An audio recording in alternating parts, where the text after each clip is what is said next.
भगवान, ईश्वर, यूनिवर्स आपको संकेत तो दे रहे हैं, अपनी बात आप तक पहुंचा भी रहे हैं। आपको सुनकर बुरा लगेगा कि आप ही हो जो संकेत को सुन नहीं रहे हो या समझ नहीं पा रहे हो। ये मैसेज आपके लिए है। आज मैं आपको 3 ऐसी बातें बताना चाहता हूं जो मैंने अपने जीवन में 100% अप्लाई करी हैं। और नमस्कार आप सभी का, मेरा नाम है भार्गव और आप देख रहे हैं ग्रैटिट्यूड विद भार्गव में बात। और इससे मुझे जो फ़ायदा हुआ है बस मैं आपको वो बताना चाहता हूँ कि मुझे कैसे एहसास होना शुरू हो गया कि यही ईश्वर का संग। ईश्वर के सामने प्रे करते हैं, ईश्वर के सामने हाथ जोड़ते हैं, उनसे लगातार अपनी चीज़ों को मांगते हैं। कुछ दिनों के बाद डिसअपॉइंट होकर वही काम करना छोड़ देते हैं, ये बोलकर कि वो मेरी सुनता नहीं है, भगवान मेरी सुन नहीं।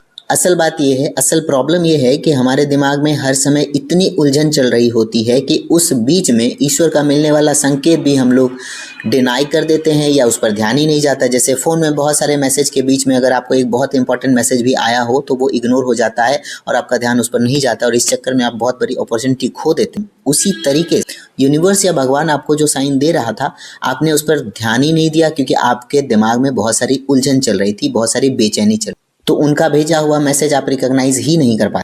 अब मैं आपको वो 3 बातें बताना चाहता हूँ जो सिंपल है, प्रैक्टिकल है और 100% काम करती है, गारंटी है। सबसे पहले आप ना साइलेंस में बैठना शुरू करिए। 5 या 10 मिनट के लिए भी एटलीस्ट। सुबह सुबह सब कुछ शांत होता है, स्थिर होता है, बाहर कोई भागा दौड़ी नहीं है, लोग अपने काम पे नहीं जा रहे, कोई शोर शराबा कुछ नहीं। आँख को बंद करिए या आसमान की तरफ देखिए और बिल्कुल किसी भी शोर शराबे से दूर। फ़ोन को ऑफ करिए, कोई नोटिफिकेशन का ट्यून, कोई घंटी, कोई कॉल नहीं चाहिए बीच में, ना टीवी की आवाज़, ना सॉन्ग, कुछ भी नहीं, कोई शोर शराबा नहीं चाहिए।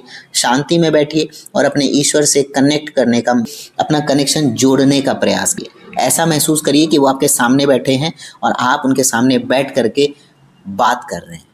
और तब आपको एक अंदर से मन की आवाज़ की तरह कुछ सुनाई देगा और आपको महसूस हो जाएगा कि वो आपके मन की आवाज़ है, लेकिन नहीं, वो गॉड का, भगवान का, ईश्वर का संकेत है जो आपको डायरेक्शन दे रहा होता है।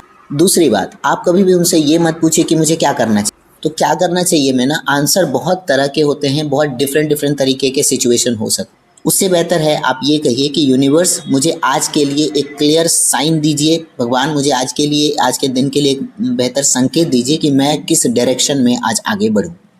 जब आपका क्वेश्चन क्लियर होगा तो आपके आंसर भी क्लियर होंगे। अगर आपको एग्जाम में उलझा हुआ क्वेश्चन पूछा जाए तो आप उसका आंसर या तो दे ही नहीं पाएंगे या आंसर भी काफ़ी उलझा हुआ होगा और आप कॉपी चेक करने वाला भी उसमें परेशान हो जाएगा। तो अगर सवाल क्लियर है तो आंसर भी क्लियर मिलेगा। तो भगवान से जब बात करेंगे तो सवाल को क्लियर करिए। तीसरा, जो मैं हर दिन अनुभव करता हूँ, इवन जब भी मैं सड़क पर होता हूँ या ऑफिस में काम भी कर रहा होता हूँ, इस नंबर वाले संकेत पे मेरा ध्यान जाता ही जाता है और ये मुझे बहुत ज़्यादा डायरेक्शन देता है, बहुत इम्पोर्टेंटली डायरेक्शन देता है, जिससे मैं पिछले 10 महीने से बहुत सारी चीज़ों से बाहर निकल सका हूँ और ग्रोथ की तरफ हूँ। ईश्वर कभी कभी अपने मैसेज का आभास आपको सांकेतिक नंबर के रूप में भी देते हैं। मैं जो आज काम करने के लिए निकला हूँ, अगर ये मेरे लिए सही है तो मुझे सांकेतिक रूप में 1111 देखना है। मैंने स्पेसिफिक किया, मैंने ये नहीं कहा कि रिपीटेटिव नंबर दिखाइए, मैंने स्पेसिफिकली बताया कि मुझे 1111 संकेत के रूप में चाहिए।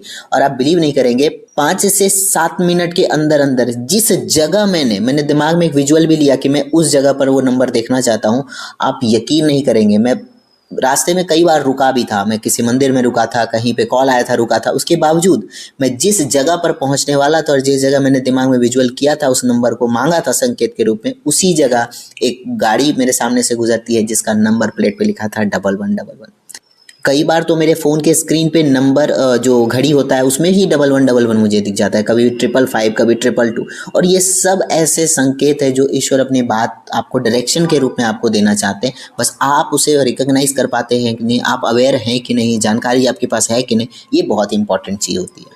तो याद रखो, यूनिवर्स हमेशा आपके साथ, आप उनके होने का आभास कितना करते हो ये बहुत इंपॉर्टेंट है। आपका मैसेज ऑलरेडी उनके पास पहुंच चुका होता है, उनका मैसेज आप रिसीव करने के लिए अपने फ़ोन स्टोरेज को खाली रखते हो नहीं, अपने ब्रेन के स्टोरेज को खाली रखते हो कि नहीं, और अगर उसमें मैसेज आ भी गया तो आपको कैसे पता चलेगा कि ये यूनिवर्स का संकेत है और आप उस डायरेक्शन में चलोगे। इसके लिए बहुत इंपॉर्टेंट है आप अवेयर रहो, अपने दिमाग के उलझन से थोड़ा शांत जगह बैठने के लिए टाइम निकालो और उनसे बात करो, ऐसे जैसे एक इंसान दूसरे इंसान से बात करता है। अपने क्वेश्चन को क्लियर रखो और उनके भेजे हुए सिग्नल को रिसीव करो और उन्हें थैंक यू करो, ग्रैटिट्यूड ग्रैटिट्यूड करो कि थैंक यू, आपने मुझे रास्ता दिखाया, थैंक यू, मैंने जैसा पूछा था आपने बिल्कुल वैसा ही आंसर दिया। अगर आपको ये वीडियो हेल्पफुल लगी तो वीडियो को लाइक करिए, अपने जानकार से शेयर करिए ताकि उन्हें भी ये साइन, इन संकेतों के बारे में पता चल सके, और मेरे चैनल को फॉलो ज़रूर कर लीजिए। Thank you so much video देखने के लिए, थैंक यू सो मच मुझसे जुड़ने के लिए। आई bless you, universe will always bless you. Thank you, thank you, thank